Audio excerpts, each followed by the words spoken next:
Okay, so in this video we're going to go over the Argent Tournament daily quests, and we're going to do the Grand Melee and Among the Champions.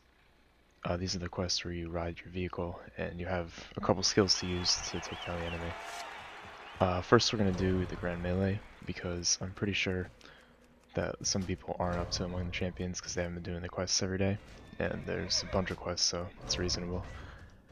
The first thing you want to do is get your shields up to 3 before you fight. And make sure when you fight your first person, you stand right next to him and you just start spamming 1 and 2. And you can get a couple of hits on him before he walks away.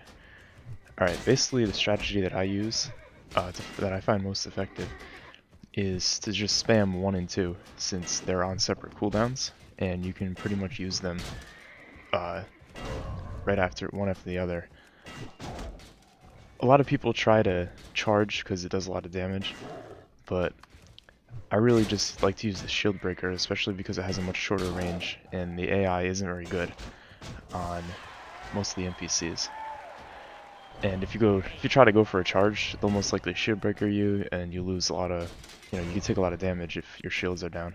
You pretty much want to stay at 3 shields the entire time. Okay, so as far as strategy goes, usually I try to make a circle around the guy and stay at like minimum range for shield breaker, and then go in for a normal melee attack. Sometimes he will charge you, and what you have to do is stay close and put up a shield, like I just did.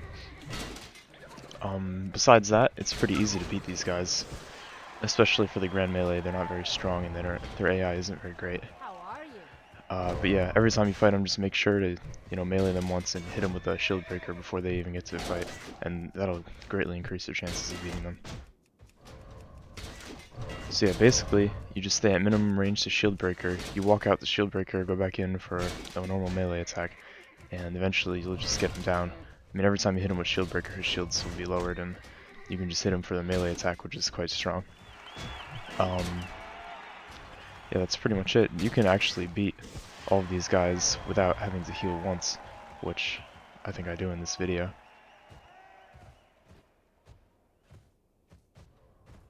So basically the strategy that I use is to not charge at all, and to stay close and melee and just walk away slightly to shield breaker. Now when you're fighting the champions, this is a bit harder, and it's a bit more important to get that initial shield breaker off. I always start with Silver Moon and I skip Thunder Bluff because I think that the Torrents have a larger hitbox and it's harder to get away from them. I'm not sure about that. It's just like a superstition I have, but I just really don't fight them. These guys are a bit harder because I feel like they don't have a global cooldown on any of their skills, so if they charge you, sometimes they'll also hit you with the shield breaker, and it can really put you behind. Otherwise, you just kind of want to run in circles around them, hit them with the melee attack, and shield breaker as much as you can without getting too far away so that they can charge you, because it's really dangerous and these guys can charge. Pretty much, it's the same strategy, and as long as you're seeing this like constant 3,000, 2,000 damage at the same time, you're gonna be doing it right. And yeah, I do not fight the Taurens.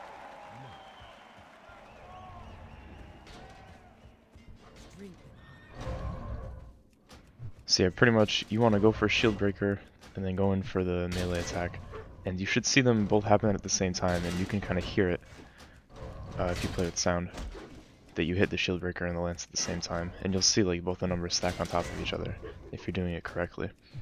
A lot of times they try to run away and get a charge, and they might, so you just have to stick on them really well and make sure that they don't get away while spamming shield breaker, because they can put up defender while they're running away. And it's really a pain if these guys get 3 shields again in the middle of the fight. As I said, if you lose shields, just go back, stay in melee range, and spam 4 and 1, because the melee does not have a shared cooldown with the other abilities. And you can spam shield while meleeing and regenerate your shields while doing damage to the opponent. One thing I forgot to mention is that the defend buff, the 3 shields, that buff actually only lasts for 60 seconds. So if you defeat a guy without having to use a shield in the middle of the match, which is pretty likely since if you get good at this method you'll never have to use a shield, always remember to put up a shield before you fight a new person, because that way it'll reset the buff to 60 seconds.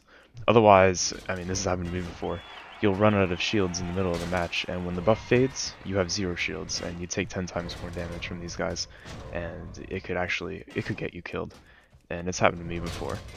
So if you're using this method and you're just destroying these guys, you have to make sure to, use the shields between each match, just so that they don't run out in the middle of fighting a person. Yeah, that's pretty much it. I feel like this melee attack shield break method is the most DPS. It's better than charging, because you'll never lose a shield, or you'll very rarely lose a shield. And that way you'll just be able to fight one after the other, and you won't have to heal or anything. I know a lot of people have been having trouble with these dailies, and I just wanted to make a video to explain how to do it with my method. Yeah, so I hope this helped you guys out, and if you have any questions, feel free to PM me or whatever on YouTube. And good luck with your dailies.